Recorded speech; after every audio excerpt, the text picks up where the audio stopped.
O caminho de volta, o milagre que salvou Renato.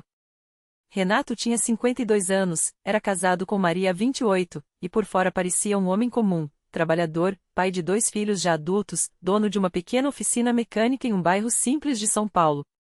Mas por dentro, ele carregava um segredo que o consumia há mais de uma década. Um vício que começou como só desta vez e se tornou uma escuridão da qual ele não conseguia sair, a frequência a prostíbulos. Não era por falta de amor à família. Maria era uma esposa dedicada, as filhas o respeitavam, e os clientes da oficina o admiravam pela honestidade. Mas havia algo dentro dele que o arrastava, como se uma corrente invisível puxasse todas as sextas-feiras, depois do expediente, para aquele lugar sujo perto da rodovia. Ele se odiava por isso. Chorava no carro antes de entrar, prometia a Deus que seria a última vez, mas na semana seguinte, lá estava ele novamente. Até que um dia, tudo desmoronou. Maria encontrou um extrato bancário esquecido na gaveta. Não eram os valores altos que a chamaram a atenção, Renato sempre foi econômico, mas os locais dos saques, sempre perto daquela rua conhecida por casas de prostituição. Ela não gritou. Não chorou na sua frente. Só olhou nos seus olhos com uma dor que o atravessou como uma faca e disse: Renato, o que eu fiz para merecer isso? Ele não teve coragem de mentir. Confessou tudo. As lágrimas de Maria foram silenciosas, mas os filhos, ao saberem, explodiram. O mais velho, Pedro, de 25 anos, jogou um copo na parede e saiu batendo a porta. A caçula, Ana, de 22, só balançou a cabeça, decepcionada. Pai, como o senhor faz isso com a mãe? Naquela noite, Renato se sentou no sofá da sala, sozinho. A casa que sempre foi cheia de risos agora parecia um túmulo. Ele segurou a Bíblia que Maria deixara aberta na mesinha, Salmo 51, Cria em mim, ó Deus, um coração puro. As letras dançavam diante dos seus olhos embaçados. Ele não merecia perdão. Não merecia nem respirar o mesmo ar que sua família. Foi então que se lembrou do convite. Há meses, um cliente da oficina, um senhor chamado seu João, falava da congregação cristã no Brasil. Sempre vestia ternos simples, falava manso, e uma vez, enquanto Renato consertava o carro dele, ouviu sussurrar uma oração antes de ligar o motor. Senhor, abençoa este dia e me guarda de todo mal. Renato achou estranho na época, mas agora, naquela madrugada de desespero, a lembrança voltou como um farol. No dia seguinte, sem dizer nada a ninguém, Renato procurou o endereço da igreja que seu João frequentava. Era um prédio modestíssimo, sem cruzes na fachada, sem propagandas. Só uma placa discreta, Congregação Cristã no Brasil. Ele hesitou na porta. O que um homem como ele, cheio de vergonha, faria ali? Dentro, o culto já havia começado. Não havia banda, nem telão, nem palmas. Só irmãos e irmãs vestidos com simplicidade, as mulheres com saias longas e cabelos presos, os homens de ternos escuros ou camisas sociais. Todos cantavam a capela, em uníssono, um hino que Renato nunca ouvirá. Oh! Que amigo nós temos em Jesus! Tão cheio de amor e de terna piedade. A voz do ancião, um homem de cabelos brancos e postura serena, liderava a reunião com uma autoridade tranquila. Não havia sermões inflamados, só palavras claras, tiradas da Bíblia. Renato se sentou no último banco, com medo de ser notado, mas ninguém o olhou com julgamento. Alguns até sorriram levemente, como se dissessem, bem-vindo. Quando chegou a hora dos testemunhos, uma irmã se levantou. Era uma senhora magra, de mãos trêmulas, que contou como Deus a livrara de uma doença grave após muitas orações. Outro irmão, mais jovem, falou sobre como deixou as drogas depois de se batizar. Renato sentia o coração bater forte. Aquelas pessoas falavam de coisas reais, duras, como as dele. E falavam de um Deus que ouvia. No final do culto, o ancião anunciou: Irmãos, quem deseja ser lembrado em oração, pode se dirigir à frente. Renato não se moveu. Não merecia. Mas então, como se uma mão invisível o empurrasse, ele se levantou. Caminhou até a frente com as pernas trêmulas. O ancião olhou com olhos cheios de uma compaixão que Renato não entendia. Filho, qual é o seu nome? Renato. O que você busca aqui, Renato? Ele engoliu em seco. Eu preciso de ajuda. Estou perdido. O ancião não fez mais perguntas. Só disse: Vamos orar. E ali, diante de todos, com as mãos dos irmãos apoiadas em seus ombros, Renato chorou como nunca. Não foram palavras bonitas, foram gritos de dor. Deus, me tira dessa vida. Eu não aguento mais. Salva minha família. Os irmãos oraram com ele. Não com frases decoradas, mas com lágrimas também. Uma irmã mais velha segurou sua mão e disse: Deus vai te livrar, meu filho. Ele é fiel. Renato começou a frequentar a igreja todos os domingos, todas as quartas. Não falava muito, só ouvia. Aprendeu os hinos, memorizou versículos, viu o batismo nas águas de novos convertidos. Um dia, seu João, o cliente da oficina, o abordou. Renato, você já pensou em se batizar? Eu? Não posso, ainda não estou pronto. Ninguém está pronto, meu irmão. É Deus quem nos prepara. Mas Renato resistia. Até que uma noite, depois de mais uma queda, ele chegou em casa bêbado. Maria o olhou com uma mistura de nojo e pena. Renato, ou você muda, ou eu vou embora.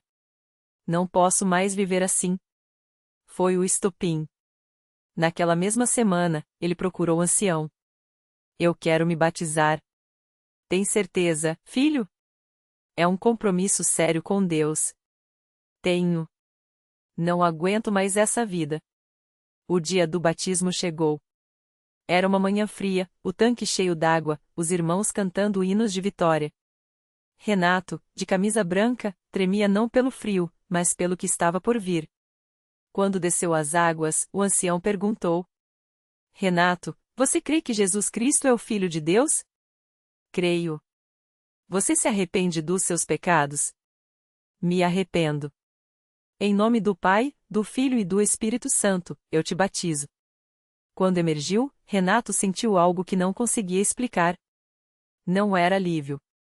Era como se uma corrente tivesse sido cortada. Uma paz que ele não conhecia há anos encheu seu peito. Mas a batalha não terminou ali. 2 semanas depois, a tentação voltou. Uma voz sussurrava: Você não vai conseguir. É fraco demais. Ele estava quase entrando no carro para ir ao prostíbulo quando lembrou das palavras do ancião: Quando a tentação vier, ore. Deus não deixa o inimigo vencer. Renato parou o carro, encostou na calçada e chorou. Orou em voz alta, como nunca tinha orado. Senhor, eu não quero isso. Me ajuda. E então, algo sobrenatural aconteceu. Não foi um raio, não foi uma voz do céu. Foi uma lembrança viva, a imagem de Maria, anos atrás, sorrindo enquanto arrumava a mesa para o jantar. O cheiro do pão quente que ela fazia aos domingos. O abraço das filhas quando eram pequenas. E, acima de tudo, uma certeza inexplicável: Deus o amava. Mesmo ele. Renato ligou o carro e foi para casa. Os meses seguintes não foram fáceis. Havia dias de luta, noites de insônia, momentos em que a vergonha do passado o oprimia. Mas ele persistia. Ia aos cultos, participava das reuniões de oração, lia a Bíblia todos os dias. Maria, aos poucos, começou a confiar nele novamente. Os filhos, ainda feridos, começaram a visitá-lo. 1 ano depois do seu batismo, Renato foi chamado para dar seu testemunho na igreja. Ele se levantou, de terninho simples, as mãos ainda um pouco trêmulas, mas a voz firme. Irmãos, eu era um homem morto. Não pela prostituição, não pelas mentiras, mas porque eu tinha perdido a esperança. Mas Deus, na sua misericórdia, me trouxe aqui. Não foi um homem que me salvou. Não foi minha força. Foi Jesus. E hoje, eu posso dizer, estou livre. A igreja inteira orou com ele. Alguns choravam. O ancião, ao final, disse: Isso, meus irmãos, é o poder do Evangelho. Não há pecado que Deus não possa perdoar, não há vida que Ele não possa transformar. Hoje, Renato é um dos irmãos mais ativos da congregação. Ajuda na limpeza do templo, visita os doentes, e toda quarta-feira, antes do culto, ele ora especialmente pelos que, como ele, lutam contra vícios ocultos. Maria, que também começou a frequentar a igreja, agora canta os hinos com voz firme ao seu lado. Os filhos, embora ainda em processo de reconciliação, já não olham para ele com desdém, mas com um respeito cauteloso. Uma vez, um jovem recém-chegado à igreja, com olheiras e um ar de derrota, aproximou-se dele após o culto. Irmão Renato, como o senhor conseguiu parar? Renato sorriu, colocou a mão no ombro do rapaz e respondeu: Não fui eu, meu irmão. Foi Deus. E Ele pode fazer por você também. Mas tem uma coisa que eu aprendi: a vitória não vem quando a gente para de cair. Vem quando a gente levanta. E então, juntos, eles se ajoelharam ali mesmo, entre os bancos de madeira simples, e oraram. Porque na congregação cristã no Brasil, não há espaço para shows, nem para fama. Só para almas quebrantadas e um Deus que as restaura.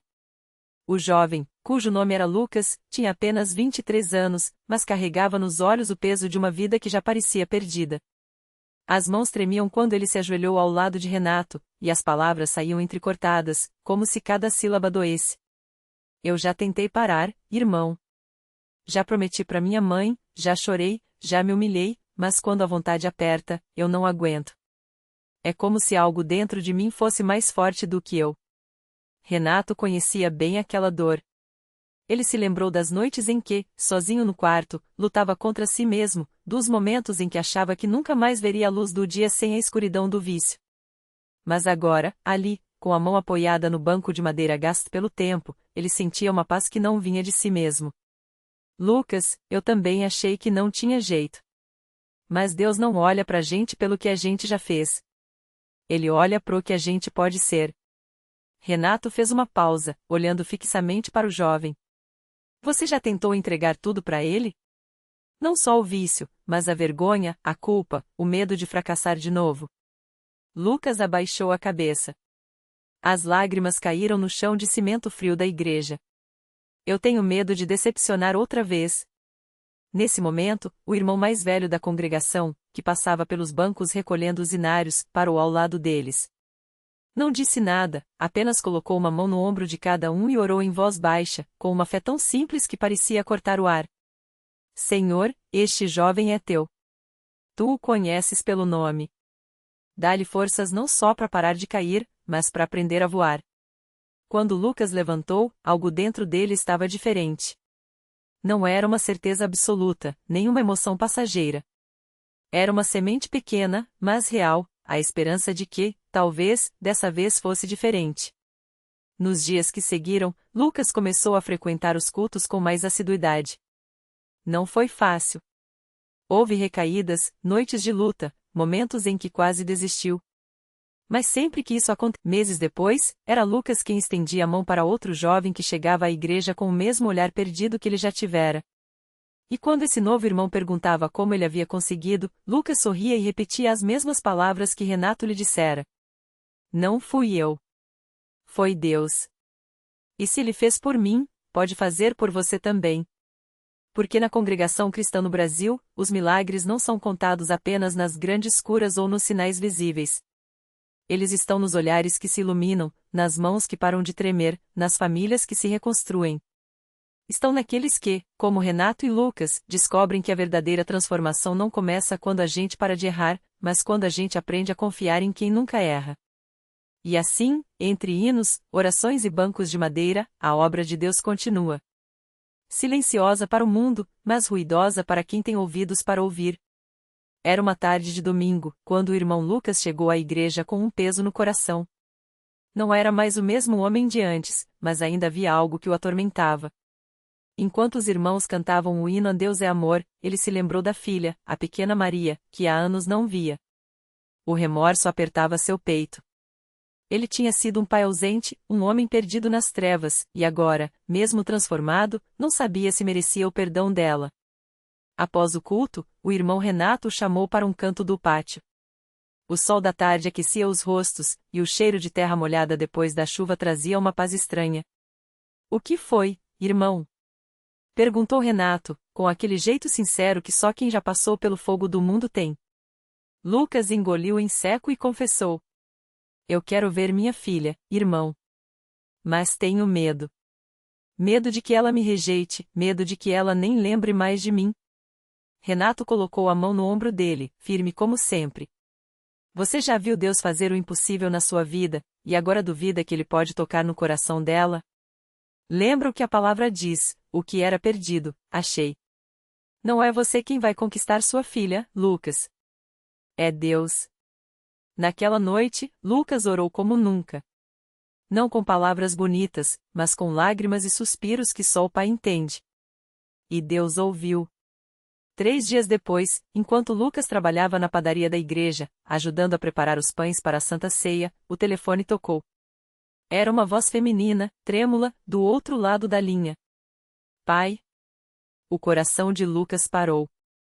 Ele reconheceu imediatamente. Era Maria. Agora com 16 anos, mas ainda com aquele timbre doce que ele guardava na memória. Filha, foi tudo que conseguiu dizer, a voz quebrada. Eu sonhei com você ontem, ela falou, e Lucas sentiu um arrepio.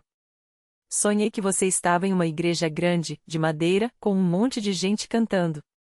E você me chamou. Quando acordei, não consegui tirar isso da cabeça. Aí procurei seu nome, e achei o endereço dessa igreja. Lucas não conseguia acreditar. Deus tinha usado até um sonho para trazer sua filha de volta. No domingo seguinte, Maria entrou pela porta da congregação cristã no Brasil, vestida com simplicidade, os olhos arregalados, assustada, mas cheia de esperança. Quando viu o pai, não correu, não gritou. Apenas parou, como se o tempo tivesse congelado. Lucas também não se mexeu. Foi então que o irmão Renato, sempre atento, se aproximou e estendeu a mão para os dois. Venham. Vamos orar. E ali, entre os bancos de madeira que já tinham visto tantas lágrimas e tantos milagres, os 3 se ajoelharam. Maria chorou. Lucas chorou. E entre soluços, ela sussurrou: Pai, eu perdoo você. Não foi um milagre de curar doenças. Não foi um sinal estourado nos céus. Foi algo muito maior, um coração que se abriu, uma família que renasceu, uma ferida que Deus, em sua misericórdia, escolheu sarar. Nos meses que se seguiram, Maria começou a frequentar a igreja. No começo, tudo era estranho para ela, os hinos sem instrumentos, as mulheres de véu, a simplicidade do lugar. Mas havia algo ali que ela não encontrava em nenhum outro lugar: paz. E aos poucos, essa paz foi preenchendo os vazios que o abandono tinha deixado. Um dia, depois de um culto, Maria se aproximou do irmão Renato e perguntou: Como o senhor sabe que Deus existe mesmo? Renato sorriu, daquele jeito que só quem já viu Deus agir tem. Olha ao seu redor, minha filha. Olha para o seu pai. Olha para você aqui hoje. Deus não precisa de provas. Ele se prova na vida da gente. E assim, mais uma história de milagre se juntava às tantas outras que a congregação cristã no Brasil guarda em seu coração. Porque Deus não escolhe os perfeitos. Ele escolhe os que estão dispostos a se render. E quando isso acontece, até os sonhos se tornam caminhos para trazer de volta o que estava perdido. E a obra continua. Sempre continua. Maria voltou para casa naquela noite com o coração leve, mas também com uma pergunta que não saía da cabeça. Se Deus era tão bom, por que tinha deixado ela e o pai passarem por tanto sofrimento? Por que demorou tanto para responder? Naquela mesma semana, durante a oração na igreja, ela sentiu algo diferente. Não foi um som, nem uma voz, mas uma certeza que nasceu dentro dela, como se alguém sussurrasse no seu espírito: Eu nunca te abandonei. Eu estava te esperando aqui. E então, as lágrimas vieram. Não de dor, mas de alívio. Porque ela entendeu que Deus não tinha demorado, ela é que tinha demorado a olhá-lo. Os dias foram passando, e Maria começou a notar mudanças no pai. O homem que antes mal falava, agora contava histórias da infância dela com detalhes que ela nem lembrava. O homem que se trancava no quarto, agora ajudava a arrumar a casa e até cantava baixinho os hinos da harpa cristã enquanto trabalhava. Uma tarde, enquanto lavavam a louça juntos, ele parou, olhou para ela e disse: Filha, eu não mereço você. Nem mereço essa segunda chance. Mas Deus é bom. Ele me trouxe de volta para você. Maria abraçou o pai, e pela primeira vez em anos, sentiu que a família dela estava completa de novo. Não porque tudo estivesse perfeito, mas porque Deus tinha preenchido os espaços quebrados com algo maior do que a dor, esperança. E a igreja? A igreja estava lá, como sempre esteve. Os irmãos orando, os louvores subindo, as mãos estendidas para quem precisava. Não havia julgamento, não havia cobrança. Só amor. Amor que acolhe, que restaura, que faz o impossível virar realidade. Porque é assim na congregação cristã no Brasil. Não é só uma igreja. É um lugar onde Deus escreve histórias novas sobre as cinzas das antigas. É onde o choro vira alegria, o medo vira fé, e o que estava morto volta a viver. E Maria? Ela não é mais a mesma. Hoje, ela é uma das que chegam cedo para ajudar a preparar o salão, que abraça os novos com o mesmo carinho que um dia recebeu. Ela sabe que o milagre não foi só o pai ter voltado. O milagre foi ela ter encontrado um pai que nunca a deixou. E a obra continua. Sempre continua. Porque enquanto houver um coração disposto, Deus não para de agir. E cada vida transformada é uma prova de que Ele está vivo, sim. E que Ele ainda faz milagres. O milagre se completou quando, anos depois, Maria viu o pai não só sóbrio, mas de joelhos no altar, chorando não de arrependimento, mas de gratidão. Ele havia se tornado um homem novo, pai presente, marido fiel, servo de Deus. As mãos que antes tremiam pelo álcool agora seguravam a Bíblia com firmeza, e os olhos que antes fugiam do olhar da filha agora brilhavam de orgulho ao vê-la cantar louvores no coro da igreja. Mas o verdadeiro milagre não estava apenas na transformação visível. Estava no que Deus havia feito no invisível, quebrou ciclos. A filha de Maria nunca conheceu o peso de um lar partido, porque seu avô lhe ensinou, com lágrimas nos olhos, que a Deus restaura até o que o homem destrói. E assim, o legado de dor virou legado de fé. Reflexão final. Às vezes, pedimos a Deus que mude as circunstâncias, mas Ele quer mudar nós. Maria queria o pai de volta, Deus queria devolver-lhe a esperança. O pai precisava de sobriedade, Deus lhe deu um propósito. Porque milagre não é só o que vemos, é o que Deus escreve em nós enquanto esperamos. Lição de vida. Deus não apaga o passado, mas o redime. As cinzas da sua história podem virar adubo para o que Ele quer fazer brotar. Basta entregar os cacos, Ele faz mosaicos. E enquanto houver um coração que clame, Ele responderá, não com o que merecemos, mas com o que seu amor pode realizar. A obra, de fato, continua. E você? Qual milagre Deus quer escrever através de você?